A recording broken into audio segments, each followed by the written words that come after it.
Soy Álvaro Llamas, autor de Esos días a finales de aquel año, publicada por la editorial Niños Gratis.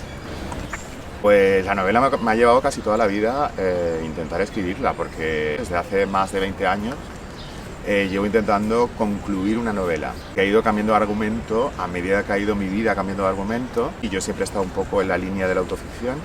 Un año aproximadamente, un año y medio antes del declive, o sea, de la pandemia, pues me surgió el argumento, encontré el tono y empecé a escribir. Y luego, pues lógicamente, el confinamiento y todo lo demás ayudó a que la terminase. O sea, esta es la verdad sobre esos días a finales de aquel año.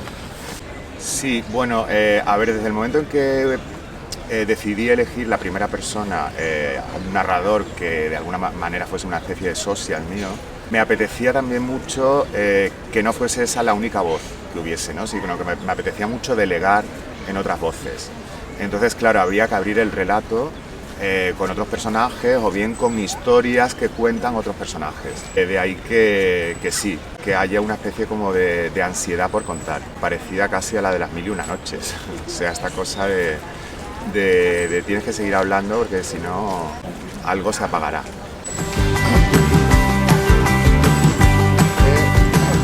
Claro.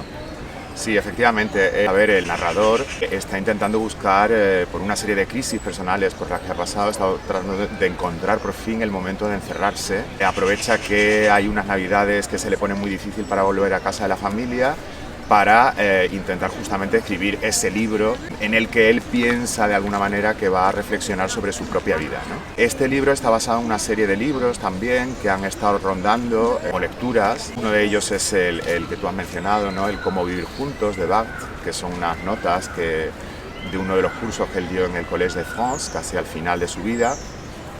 Y efectivamente pues está esa idea de cómo hacer para, al mismo tiempo que mantenemos cierta independencia de los demás, no aislarnos, porque en el fondo, bueno, pues todos buscamos el calor de los demás, de alguna manera, ¿no?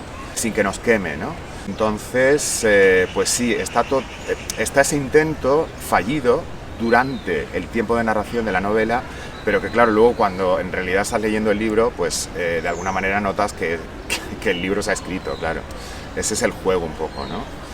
Hay un libro de Semprún muy bonito, ¿no? Que se llama La escritura o la vida, y en ese libro de Semprún pues se cotejan esos dos aspectos tan importantes, ¿no? De qué hacer, ¿no? Cómo hacer. Y al final, pues en este libro, que efectivamente durante el tiempo de la narración se opta por la vida, pues hombre, pues el lector al final cuando lo concluye dice, bueno, pues el libro que se estaba intentando escribir al final se ha escrito, ¿no? Pues imagínate a mí que me ha tirado más. Quiero decir, cuando he llevado, o sea, mi primera novela con más de 40 años, pues a mí me ha ido más la vida. No sé si esto es bueno o malo, no lo sé. Soy un escritor novel tardío, pero bueno, ha sido así. A mí me ha costado mucho escribir.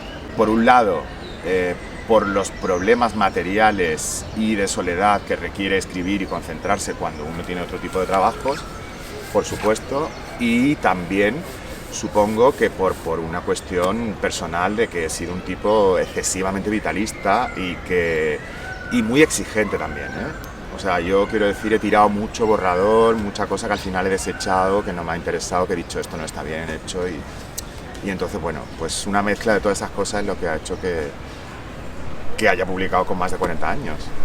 Sí, totalmente, sí. Bueno, ya sabes que la memoria en realidad es casi la única forma que tenemos de conexión real con nuestra propia vida, ¿no? Es extraño porque tú a veces ves fotos de ti en el pasado y dices, Dios, qué poca, ¿no? Relación. Y yo creo que justamente la escritura y esa forma de revivificar, ¿no? El pasado a través de la escritura es lo que más nos lo trae a nuestro presente, más que cualquier otra cosa. El relato del pasado es lo que verdaderamente nos aproxima a esa vida que hemos pasado tan extraña, ¿no? A veces cuando vemos las fotografías y tal, al presente. Pues eso tendrá que ver quizás con un sesgo mío, ¿no? De interés por la gente, por el comportamiento humano, por la psicología, ¿sí? Como tú bien dices. Me gusta ver cómo la gente actúa. La gente está toda loquísima, en general.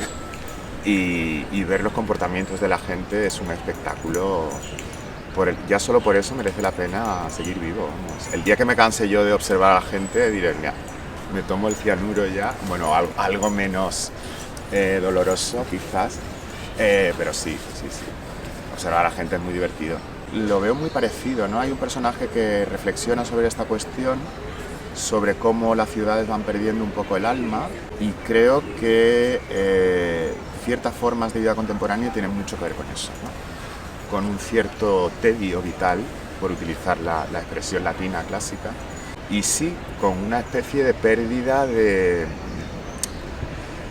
Yo no sé si es el sentido, quizás, o el alma. El alma es un concepto muy ambiguo, muy antiguo también, pero sí, ciertamente creo que estamos siendo despojados de algo particularmente humano, que es bastante, pone bastante los vellos de punta en general. Y esto es aplicable tanto a los centros urbanos y a las ciudades como a las propias personas, ¿no? Claro, sí, es que cada paso que tomas en la vida parece que no, pero en fin, hace que se borre el posible paso contrario, ¿no? O sea, no sé si te acuerdas de una película de los 90 que se llamaba Sliding Doors. La película cuenta dos momentos, uno en el que ella consigue entrar en el metro, se llama Puertas corredizas por eso, ¿no? Ella consigue entrar en el metro en un momento y la película, pues acaba de una determinada manera, y si ella se queda fuera de ese momento en el que coge el metro, ¿no? A ver, es un lugar muy común ¿no? Pero sí, claro que hay una cierta fatalidad. Es eso de las afinidades selectivas también, ¿no? De Goethe. O sea, las amistades, que efectivamente no tienen nada que ver con la familia porque son electivas, pues también te condicionan de alguna manera. Sí. Pues es una cosa que yo he hablado mucho con mi editor, que está aquí presente, aunque no lo veáis, y con otros muchos amigos, que somos hijos sin hijos, que creo que es una expresión que le he copiado a Vila Matas, creo que él la comenta en algún libro. Y efectivamente hay un tipo de orfandad en el libro, de no estar muy... quizás no sé si... de no haber hecho el ciclo natural, no sé si natural o cultural, ¿no? De habernos quedado en una especie de limbo en el que no hemos cumplido con nuestras obligaciones con respecto a la herencia prevista, no hemos tenido hijos, y entonces esa orfandad de alguna manera se nota, ¿no? Porque creo justamente que los que nos quedamos, o sea, los hijos sin hijos, ya no es solo que no pillen el tren de las nuevas generaciones, ¿no? Que, bueno, pues lo puedes pillar de otras maneras, quiero decir, no tienes por qué tener hijos, ¿no? Pero sí nos quedamos un poco colgados, generacionalmente. Luego también está claro, en la novela está esa cosa del siglo XX en el que nos hemos educado, el final del siglo XX, ¿no? Porque el siglo XX fue un siglo terrible en muchos aspectos, pero bueno, el final fue un poco dulce, ¿no? El último tercio quizás, o el último cuarto del siglo. Y claro, la gente que nos hemos educado a caballo entre un siglo y otro, pues somos un poco huérfanos de ese siglo también.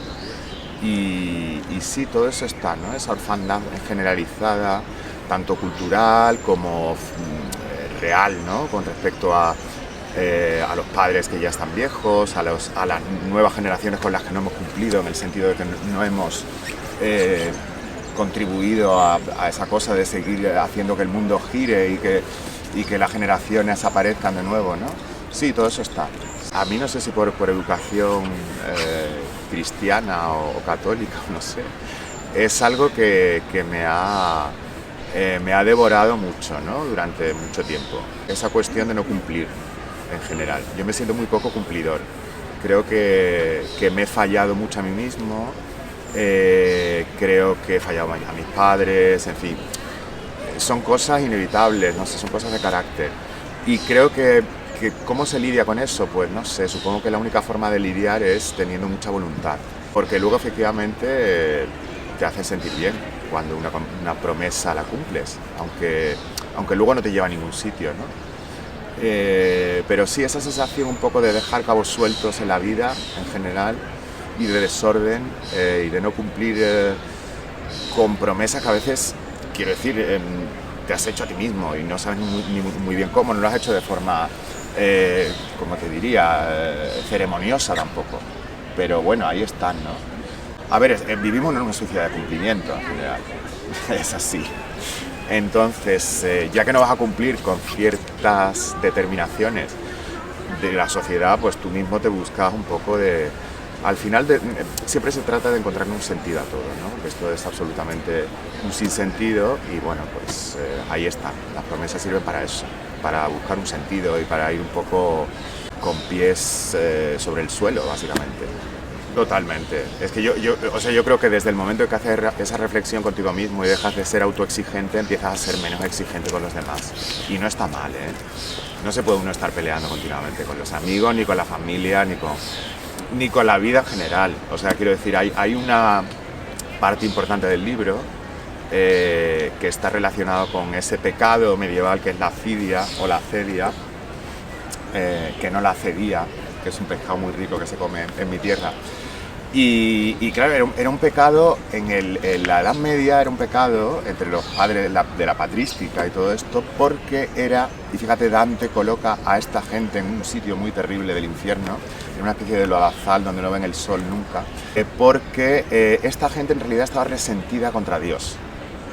Y estar resentido contra Dios en un orden, digamos, pues teocrático, significa estar descontento con la vida, estar siempre como pidiéndole más. Y es terrorífico eso, en realidad. Entonces yo creo que con esa tendencia, que yo te digo que era pecado, y que luego la Iglesia convirtió en fíjate, la unió a la pereza, convirtió ese pecado capital en la pereza, que algo tiene que ver también.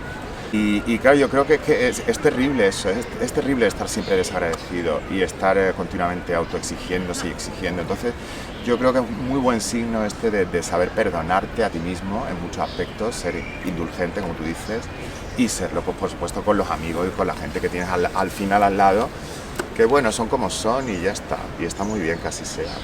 Sí. A ver, fíjate, yo a Marías lo he leído muy poco, he leído en su día me leí Todas las almas y Corazón tan blanco, los dos libros que lo hicieron muy famoso a él en los años 90.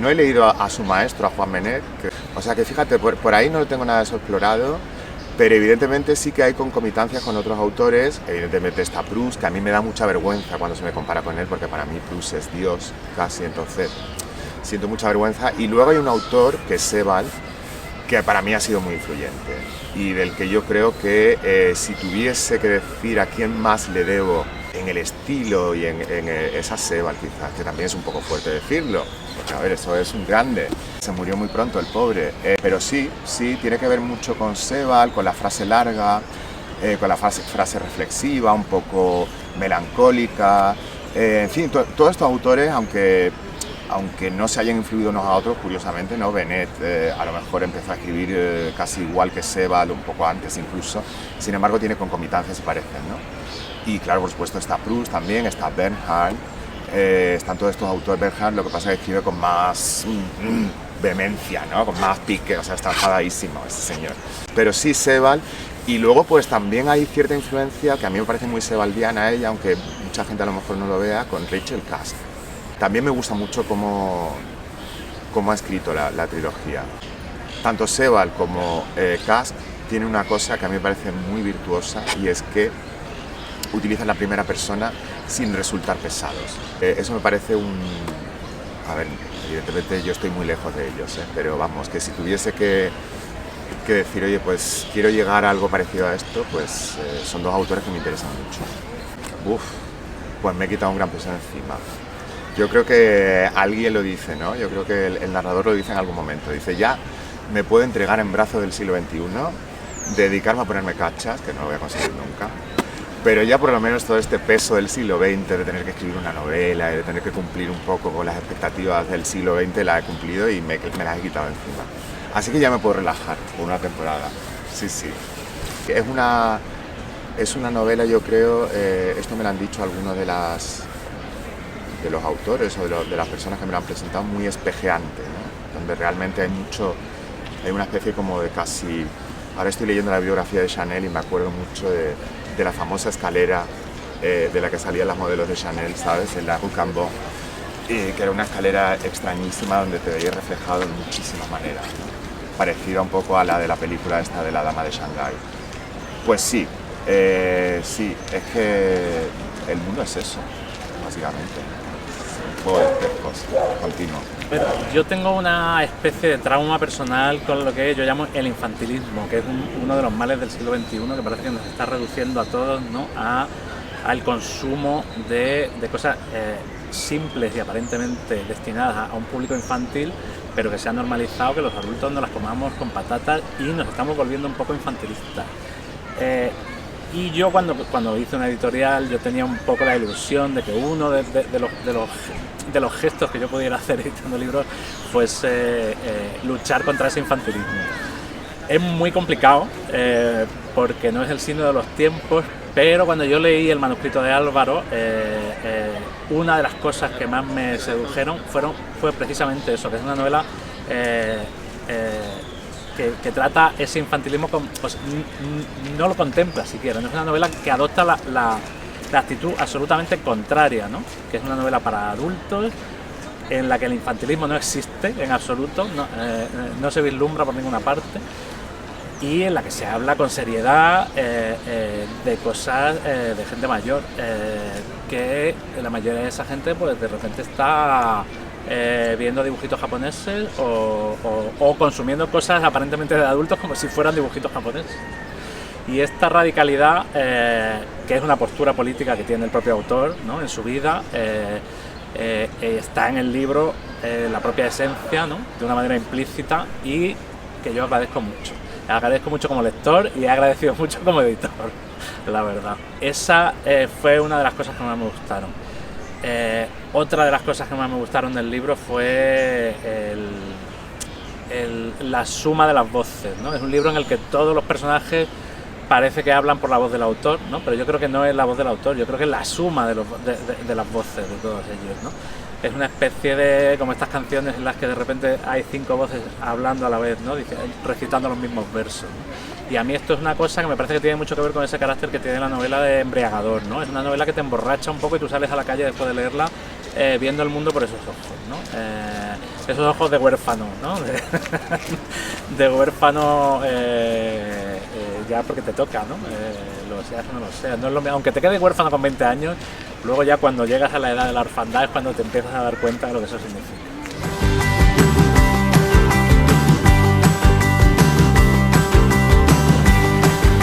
¿Sí?